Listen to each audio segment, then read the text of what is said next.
I've been doing model railroading here on YouTube for about a year and a half now. Admittedly, I've only really been relevant for about half a year, mostly because I didn't really put in the effort before that point, but nonetheless, there's a weird thing I've noticed about my content. I've never painted a single diesel locomotive. Now, at a glance, that makes sense. Most of what I've done has been in ON30. 1:48 scale, narrow gauge, 30 inches between the rails, representing American stuff. Historically, most narrow gauge railroads here in the US barely survived into the transition era, and the lines that did usually just ran their steam engines into the ground and then abandoned the line rather than buying diesels. So of course I haven't modeled diesels, it's not prototypical. But if you know me from before I did models on YouTube, you would know that prior to my obsession with ON30, my main focus was N-scale, standard gauge, modern era Class 3 short lines. Even to this day, there's a special place in my heart for the aesthetic of old diesels with modern paint jobs and freight cars pushing small industrial railroads to their limits. And, of course, the occasional excursion train is always fun. Now, don't worry, I have no intent of dropping ON30. I counted the other day, and I still have at least 10 ON30 locomotive projects. And that's just for my main fleet, and that's just for my locomotives. I've got plenty of things to work off of in ON30. Sometimes, though, inspiration strikes and you just have to accept that. Now, I could do some N-scale today. After all, I've got quite the collection to tamper with. But I want to practice before I jump the gun. After all, my N-scale stuff is something I want to make look exquisite, and I want to get it just right. I don't want that kind of pressure today, so let's do something in a larger scale so I don't have to worry about the tighter tolerances of N. And I have just the engine for the job. A Bachmann HO 44 tonner. I got this locomotive for fairly cheap in a large eBay lot of 8 engines I got a few months ago. My plan was to eventually repaint, refurbish, and resell most, if not all, of these locomotives. However, I do have a soft spot for 44 tonners, so maybe if this paint job goes well enough, I'll keep her around for a future project. I'm sure we could build a new short-line railroad for this locomotive to call home. My first goal was to separate the shell into as many components as I reasonably could to make painting each part easier on me.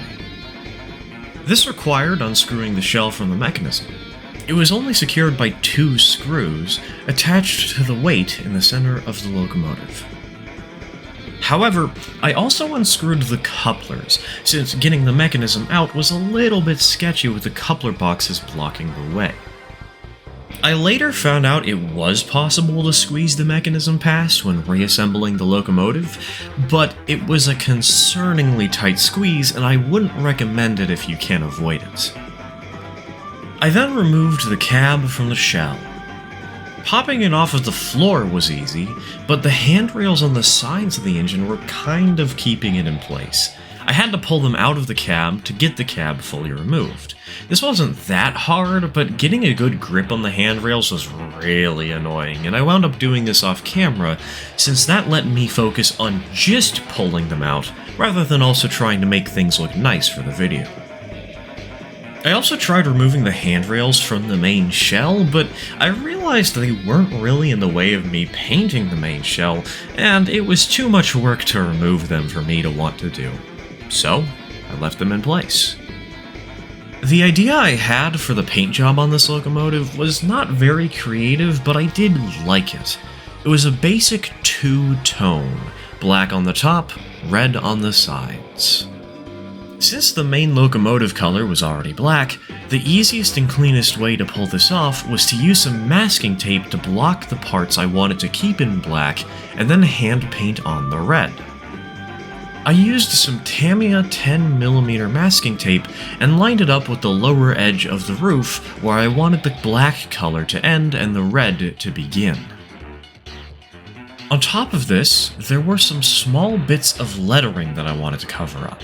These little warning signs said things like danger, 300 volts, and a fire extinguisher. I liked this little bit of detail, and since I didn't have replacement decals for them, I decided to paint the engine in such a way that these warning signs remained surrounded in black. For this, I just used the Tamiya 10mm masking tape again, making sure to cut it down into tiny little pieces that would just cover the lettering. Getting it in place was not easy thanks to how small the tape was, but the effect was definitely worth it in the end. With everything covered up and ready to go on one side of the locomotive, I finally got around to painting.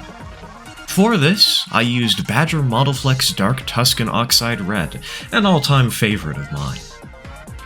I did my best to be careful around the masking tape, trying to have my brush strokes start on the tape and then go away, to make sure there was less of a chance of the paint seeping underneath.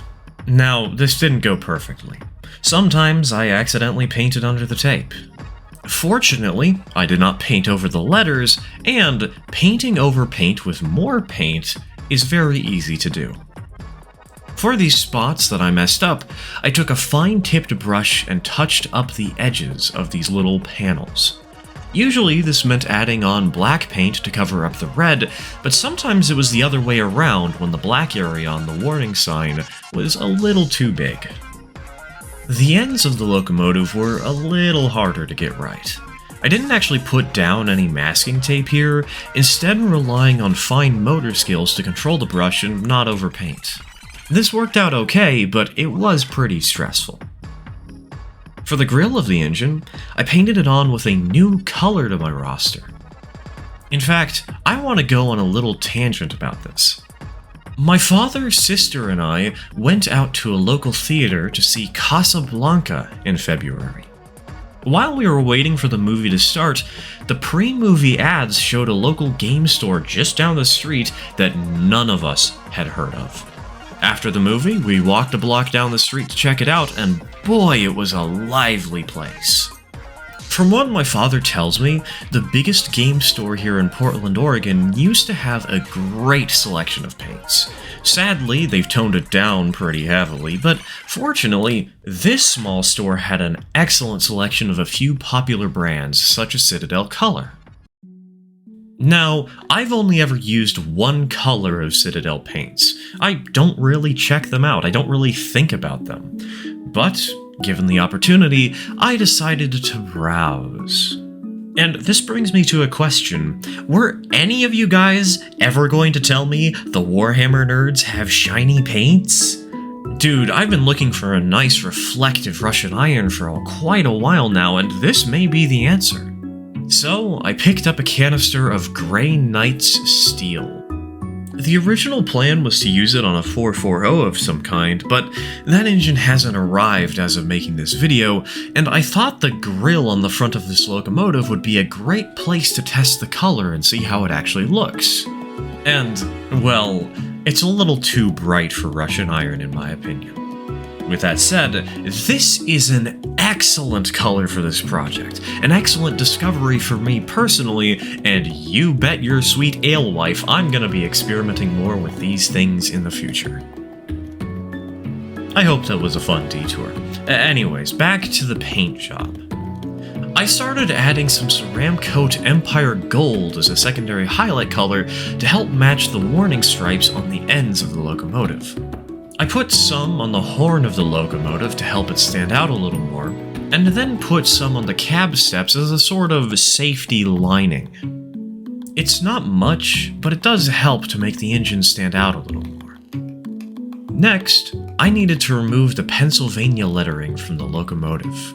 This was depressingly easy, as the lettering was applied so poorly that all I had to do was scratch it off with my thumbnail. And, for a nice finishing touch, I added a little bit of red below the cab. Assembly was simple. Fit the cab in place, push the handrails back into the cab, struggle to screw everything together in the right order and to swear like a sailor when the couplers break, and presto. This isn't the most complicated paint job in the world, but I like how this turned out. Simple, but classy. And hey, it's perfectly suited for a shoreline. I could easily see this being the main motive power on a small railroad that only handles like 5 cars a day at most. Maybe that should be the next layout project for the channel, Or maybe I should sell this to a good home. After all, I do need the funds, and I did buy these engines to resell them. Whatever the case, this was a fun, quick project. Thanks for watching. Cheers, folks.